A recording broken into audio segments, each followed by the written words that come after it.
నమస్తే అండి. అందరూ ఎలా ఉన్నారు? ముఖ్యంగా మేషరాశి వారికి. మేషరాశి వారికి 2025 విశ్వావసు నామ సంవత్సరం ఉగాది నుండి ఏలినాటి శని స్టార్ట్ అయింది. ఈ ఏలినాటి శని స్టార్ట్ అయినప్పుడు వారికి అనేక రకమైనటువంటి సమస్యలు మొదలు కావచ్చు. అది వ్యాపార రంగంలో నష్టాలు జరగవచ్చు. ఉద్యోగంలో ఉద్యోగాలు కోల్పోవచ్చు. ఉద్యోగంలో ప్రమోషన్స్ రాకపోవచ్చు. ఆర్థిక వ్యవస్థ బలహీనపడిపోవచ్చు. రుణబాధలు పెరిగిపోవచ్చు.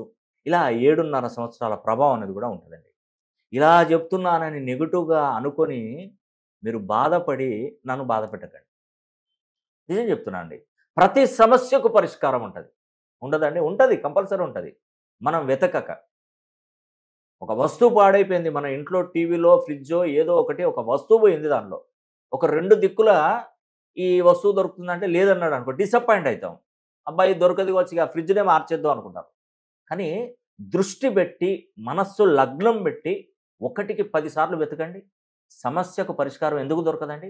100కు 100% దొరుకుతది. అయ్యో! నేను పేద కుటుంబంలో జన్మించాను. నాకు కోట్ల రూపాయల ఆస్తులు లేవు. నా తల్లిదండ్రులు సంపాదించిన ఆస్తులు లేవు. నేను ఇంతే నా జీవితం ఇంతే ఇక నాకు మారదు అని అనుకుంటే అసలేం జరగదు. ఖచ్చితంగా చెప్తున్నాను. ఫస్ట్ నేను చెప్పేది వినండి.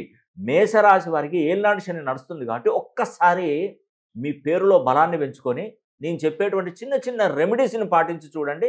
అద్భుత